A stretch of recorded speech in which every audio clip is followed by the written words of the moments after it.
হ জ ব র ল এই শব্দটির সাথে আমরা খুব পরিচিত। আমরা যারা বাঙালি, আমরা সুকুমার রায়ের এই বিখ্যাত যে বইটা সবাই দেখেছি বা পড়েছি। একটা বিশৃঙ্খল একটা নামগুলোর সাথে বা যে একের পিঠে দুই এরকম সমস্ত আছে, পড়েছি, মজা পাই। এটা জানলে খুব আশ্চর্য হতে হয় যে অত বড় একটা পণ্ডিত মানুষ, তো মজার ছলে একটা গ্রন্থ লিখেছেন, লোকে ভাবছেন খালি বোধহয় এর মধ্যে আবোল তাবোলের রস আছে, মানে যার কোনো বাস্তবতা নেই, কিন্তু তা নয়। পাণিনি ব্যাকরণ লঘু সিদ্ধান্ত কৌমুদী আপনি যখন পড়তে যাবেন, শুরুতে একটা শ্লোক তো আছে না, যে নত্বা সরস্বতী দেবীম শুদ্ধ্যম গুণ্যম করম্যম পাণিনি অপ্রবেশায়াম লঘু সিদ্ধান্ত কৌমুদী, এরকম আছে। তারপরেই দেখবেন মাহেশ্বর সূত্র পাবেন। সেই মাহেশ্বরী সূত্রে বলা হয়েছে নিত্যাবসানে নটরাজ রাজ নিনাদ ঢক্কা নবপঞ্চবার উদ্ধত্য কামান সনকাদি সিদ্ধান এতৎ বিমর্শ শুভসূত্র জালম।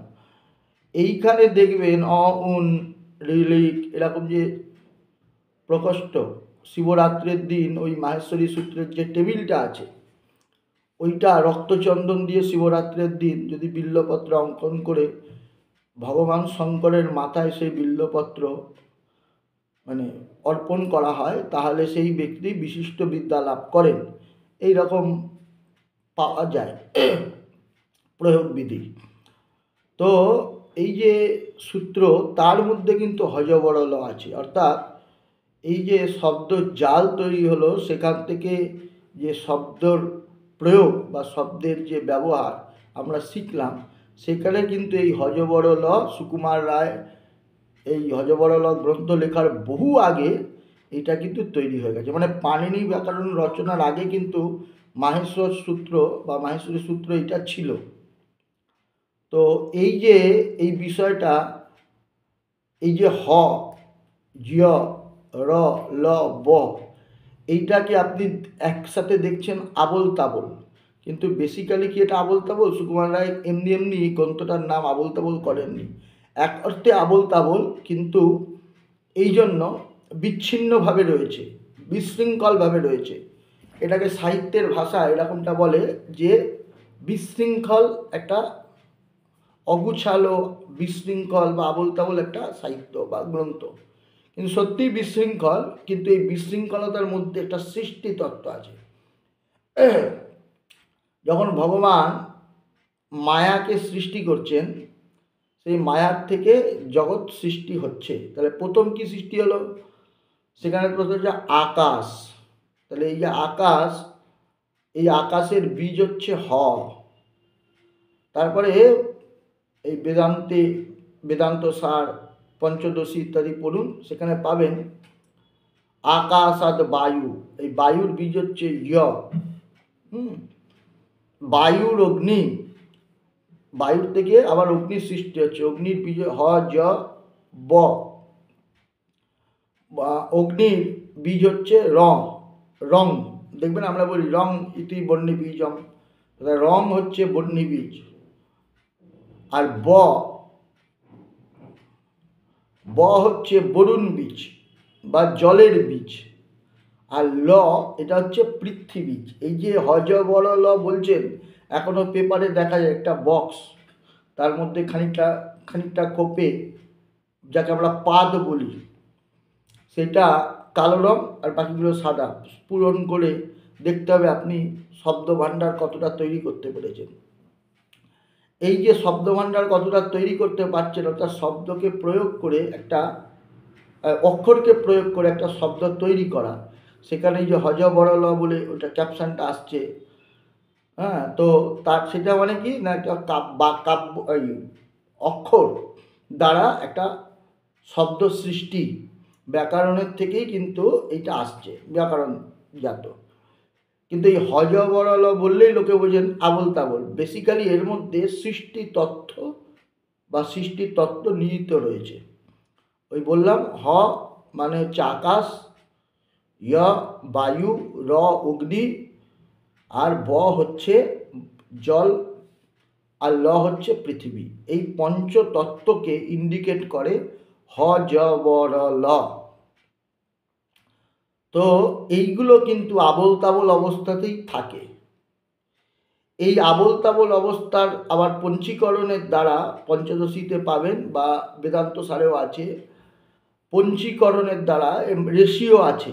এটা যারা বেদান্তের পণ্ডিত মশাই আছেন, পঞ্চদশী পড়াতে পারেন, তারা বলবেন। আমি জানলেও এই বিষয়ে বেশি গভীর আলোচনায় যাব না। এর একটা বিশাল যিনি শুনবেন তারও মেধা থাকতে হবে বেদান্তের, আর যিনি বলবেন তার তো ব্যুৎপত্তি আছেই। তো এই যে আকাশের আবার রজগুণ, তমগুণ, সত্যগুণ, এই তিনটি গুণ আছে। আর মানুষের যেমনি গুণত্রয় আছে, তিনটি গুণ থাকে, আকাশের আছে, জলের আছে, সেখান থেকে রেশিও নিয়ে নিয়ে আবার এক একটা করে ইন্দ্রিয় তৈরি হচ্ছে। এই এক বিস্তৃত আলোচনা, আমি ওই বিস্তৃত আলোচনার মধ্যে যাচ্ছি না। আমি খালি এইটুখানি বললাম, এই হজ বড় ল সুকুমার রায়ের, তার মধ্যেও কিন্তু সৃষ্টির উন্মাদনা, অর্থাৎ দেখুন সেখান থেকে একটা কিছু আসছে, আবোল তাবোলের মধ্যে থেকেই কিন্তু সৃষ্টি। যেমন ভারতীয় যে পরম্পরাতে অভিশাপ থেকে সৃষ্টি, দেখুন এই যে গজেন্দ্র মোক্ষ, এখানে দেখুন অভিশাপ দেওয়া হচ্ছে।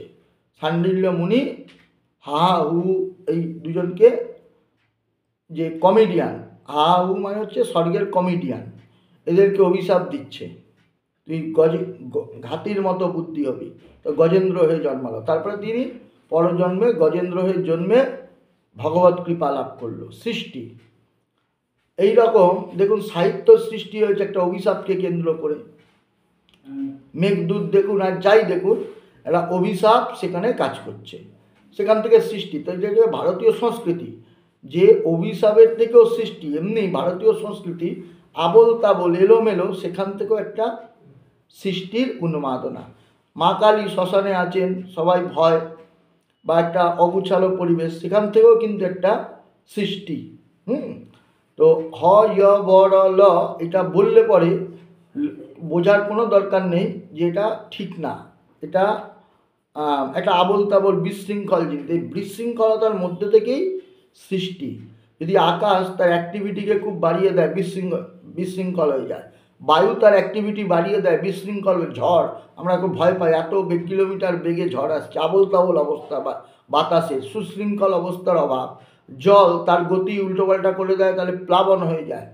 তো এই যে হ য় ব র ল, এর মধ্যে একটা ধর্মের গন্ধ। মানুষ যতই বলুক আমি ধর্ম নিরপেক্ষ, ধর্ম মানি না, এই ধর্ম মানি না, কিন্তু প্রত্যেকটি জায়গায় ছুঁয়ে আছে ধর্ম। দেখুন আমি একটা জিনিসকে বললাম, প্রত্যেক দিন পেপার কাটিংয়ে আপনারা দেখতেন হজ বড় ল শব্দকোষ। তো সেইখানে এই যে হজ বড় ল, তার বক্তব্যই হচ্ছে সৃষ্টির বীজ, অর্থাৎ পঞ্চ মহাভূত, আকাশ, বায়ু, আগুন, জল ও পৃথিবী।